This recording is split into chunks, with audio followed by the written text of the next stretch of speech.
My parents said I was adopted for 26 years. DNA test destroyed 3 families.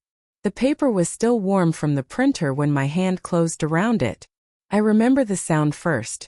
Not words, just the low hum of the HVAC vent above the kitchen table. And my own pulse ticking in my ears like a second clock. My fingers pressed so hard into the edge of the page that it bent, then creased. A small white wound running straight through a percentage number I'd been staring at for 11 minutes. Behind me, my mother's voice came out flat, almost bored. Like she was reading a grocery list instead of ending my life as I knew it. You were never supposed to see that. I didn't turn around. I just kept looking at the number. 0% shared DNA. 26 years. 2 names on a birth certificate. And not one drop of blood between us. My name is Marvas. I'm 34 years old, and by the time that piece of paper landed in my hands, I had built something real out of nothing. A boutique logistics consulting firm, Voss Analytics, that I'd started at 26 with $4,200 in savings and a laptop that overheated if you looked at it wrong. 8 years later, it was clearing $2.3 million in annual revenue, with 11 employees who trusted me with their mortgages and their kids' tuition. I'd also spent 6 years quietly funding my parents' life. $1,800 a month toward my mother's mortgage in Ashford Hills. $63,000 total toward my father's business ventures, none of which had ever produced a single invoice. I told myself that's what family does. You give. You don't ask for receipts. What I didn't know, what that lab report was about to blow open like a fault line, was that family had been a word doing a lot of very expensive lying. It started 3 weeks earlier, at my father's 60th birthday dinner. I walked into the private room at Cellini's in a navy blazer I'd bought specifically because my mother once said navy made me look serious, like I had somewhere important to be. I'd ordered the cake myself, a hazelnut torte, $340, because it was his favorite, and I'd paid the caterer's deposit from my own account 2 weeks prior. When I got there, the seating chart had already changed.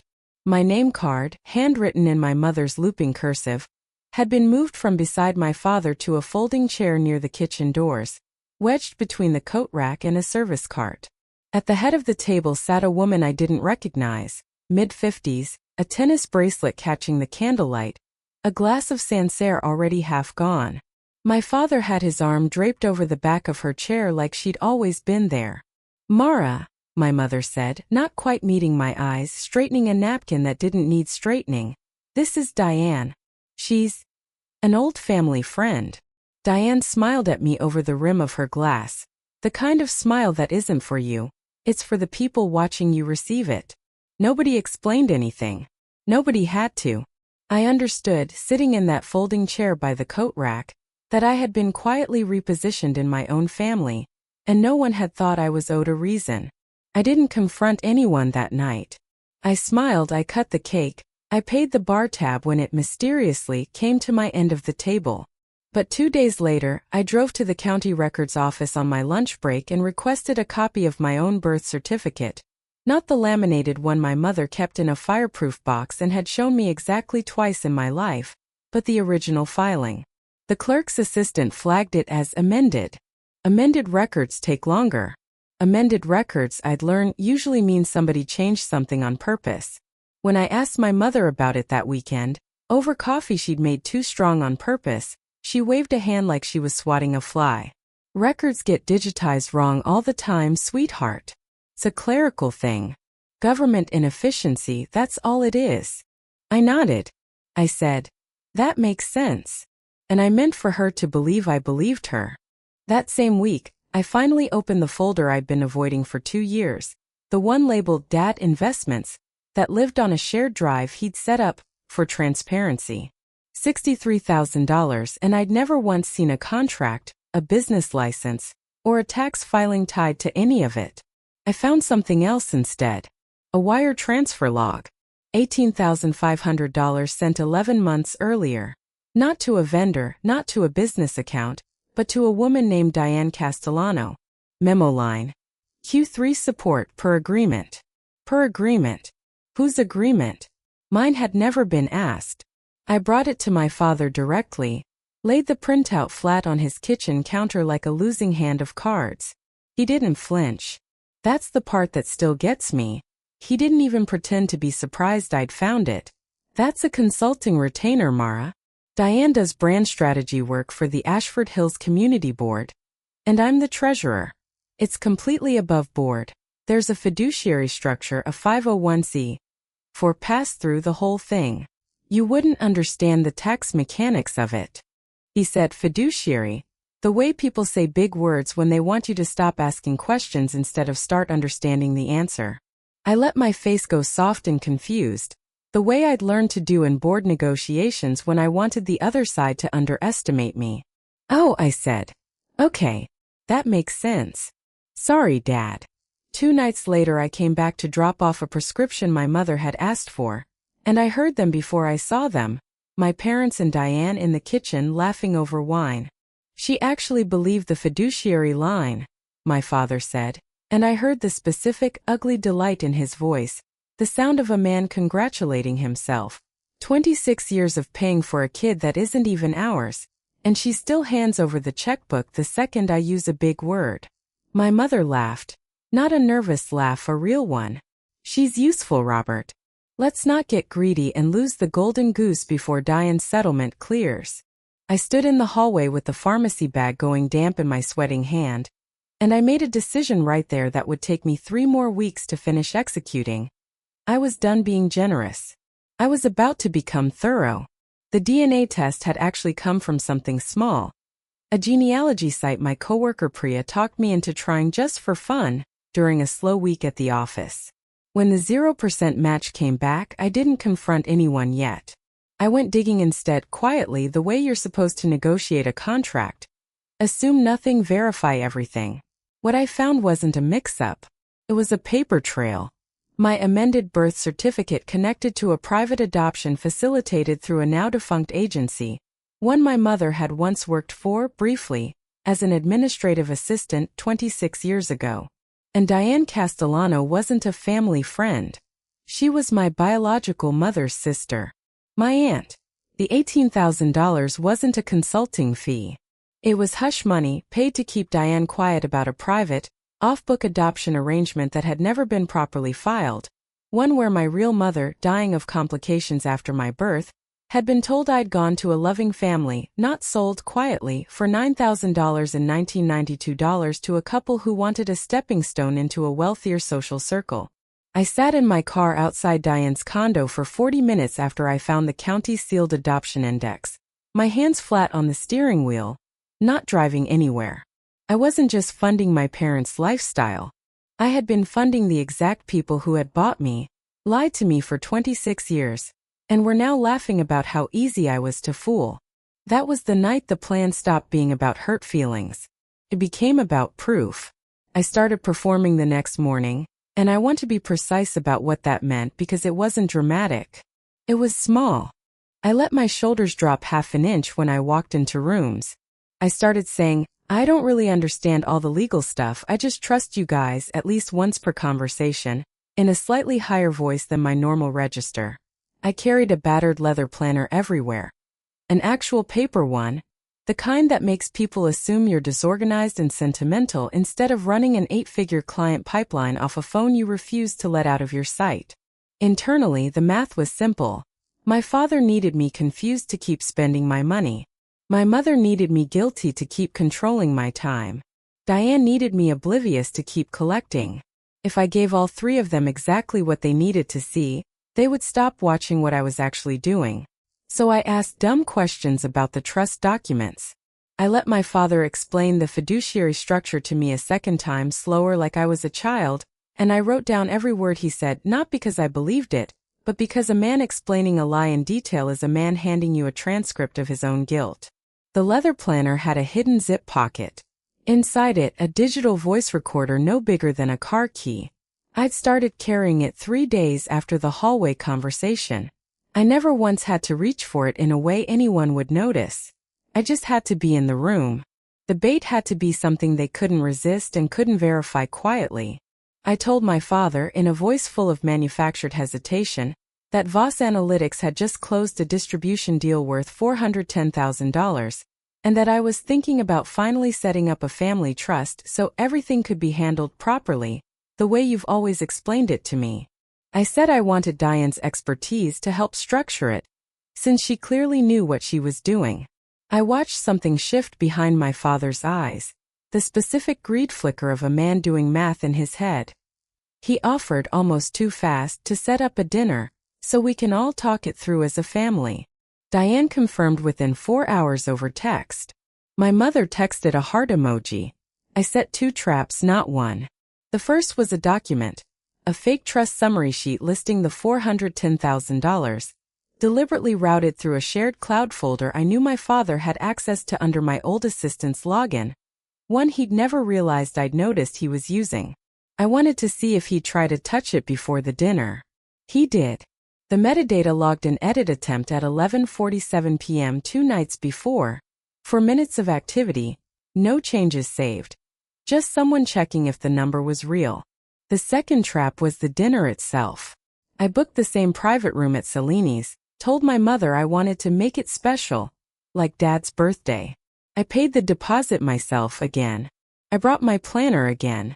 Inside it this time the recorder, and in my blazer's inner pocket my phone, screen dimmed to 0 brightness, live streaming audio to a private link Priya was monitoring from her apartment 11 blocks away. One finger on a call the number I gave you text thread if anything went sideways.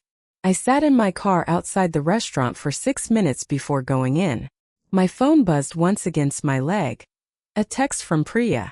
Feeds live. I've got you. Go get them. I went in smiling. They were already 3 drinks deep by the time I arrived, and the room had the particular, expensive smell of a celebration that hadn't happened yet but everyone was already toasting to. Diane raised her glass the second I sat down. To family finally doing things the right way, she said, and my father clinked his glass against hers just a beat too eagerly. My mother reached over and patted my hand, the way you'd pat a dog that had finally learned a trick. We're just so proud of how far you've come, sweetheart. Considering what? I asked, keeping my voice soft, curious, harmless. My father laughed, wine loosening something in him he usually kept locked down. Considering we took a chance on you, Mara. Not every couple would have done what we did. Diane can tell you it wasn't cheap getting a kid quietly, no questions back in the day. We could have just not. Diane smiled into her glass. $9,000 was a steal, honestly, even in '92. The table went quiet for exactly 1 second, the kind of silence where 3 people realize half a beat too late that they've said something out loud that should have stayed a private joke between them. I set my fork down. I didn't slam it. I placed it deliberately the way you set down evidence. I want to say something, I said, and my voice didn't rise even a single decibel. 26 years ago, you bought a baby from a dying woman who was told her daughter was going to a loving home. You've spent every year since telling me I was chosen, like it was a gift, when really I was a line item. I opened the planner. I placed the recorder on the white tablecloth, screen lit, timer running. I have the transfer records for the $18,500 you paid Diane to keep this quiet, memo line and all. I have the sealed adoption index. And I have 40 seconds of audio from your kitchen 3 weeks ago, of the 2 of you calling me a golden goose. My father's face went the color of the tablecloth. Mara, you don't understand the context. I understand the fiduciary structure perfectly, Dad. You explained it to me twice. I wrote it down both times. I looked at my mother. You're not confused about clerical errors. You typed the amendment yourself. You worked at the agency. Diane set her glass down so hard the stem cracked. A thin fault line running up the crystal, wine bleeding out across the white cloth like something finally admitting what it was. That was the moment the restaurant's manager, someone I'd quietly briefed an hour earlier, along with a private investigator I'd retained named Colson Reyes, who'd been seated 2 tables away the entire dinner in a gray sweater, nursing a soda water, stepped forward with 2 uniformed officers behind him. Financial exploitation of a family member, unlicensed adoption facilitation, and wire fraud tied to misrepresented. Consulting payments don't require shouting to become real. They require documentation. I had brought documentation. I stood up last, after the room had already turned into the kind of chaos that doesn't need narration. Chairs scraping, Diane's voice climbing into something shrill, my father repeating, "This is a misunderstanding," to two officers who had clearly heard that sentence before and were unmoved by it. I picked up the cracked wine glass stem from the table, the one that had been Diane's, and I set it down inside a linen napkin, folding the corners over it slowly, deliberately, the way you close a file for the last time. "Happy birthday, by the way, Dad," I said, not unkindly, not cruelly, just finished. I already paid for the cake. Within 6 weeks, the consequences arrived in the flat, procedural language. Consequences always come in. Robert Voss was charged with wire fraud and financial exploitation of a vulnerable adult, a charge that technically applied because of an unresolved guardianship claim tied to his own aging mother's estate, which the investigation into him accidentally exposed. He pled to a reduced charge, 20 months, restitution ordered at $63,000, the exact figure he'd bled from me over 6 years. Diane Castellano lost her seat on the Ashford Hills Community Board within 8 days. Once the local paper, tipped, I'll admit, by an email I sent with the county's sealed index attached, ran a piece titled "Community Treasurer's Sister Linked to Black Market Adoption Payment." Her tennis club membership was quietly revoked the following month. Nobody announced it. Everybody knew why. My mother was never criminally charged. The amended birth certificate fell outside the statute of limitations for the original filing, but the county opened a civil inquiry into the agency's old records, and 3 other families, contacted through the investigation, came forward with eerily similar stories. My mother's name appeared in a local news segment with the Chiron, former adoption facility worker, linked to undisclosed placement fees. She lost her part-time job at the community center within the week. Nobody there asked her back. I didn't burn everything down, though. My father's old business partner, a soft-spoken man named Eldon who'd been dragged into 2 of the consulting retainer transactions as an unwitting signatory, was facing his own scrutiny until I personally called the detective on the case and handed over the metadata proving Eldon had never touched the funds himself. He'd simply trusted the wrong man's paperwork, the way I once had. I also quietly paid off the deposit balance for Salini's staff, who lost a full night's tips when the dinner turned into a crime scene. That felt like the only bill I owed anyone anymore. 11 weeks later, on a night when the rain was coming down sideways and the power had flickered twice in my new apartment, someone knocked. I already knew who it was before I opened the door. My father stood on the mat in a coat 2 sizes too big, borrowed, not his. His own things, I'd later learn, were in a storage unit he could no longer afford. His face was thinner. His voice, when it came, had lost every ounce of the fiduciary confidence I remembered. "Mara, please. I have nowhere else." He looked past me into the warm light of the hallway. "You're still my daughter." That part was never a lie.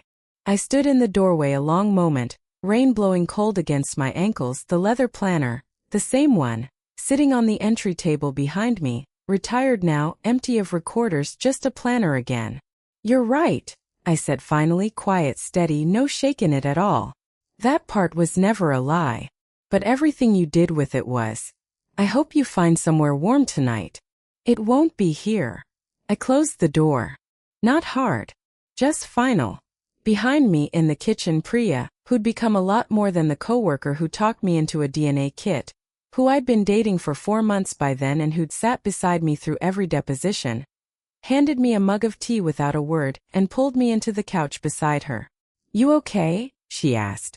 "Yeah," I said, and for the first time in 26 years I actually meant it. "I think I finally am. Family isn't the people who raised you. It's the people who tell you the truth even when the truth costs them something. If someone needs you confused to keep loving them, that's not love, that's a business model, and you're the product.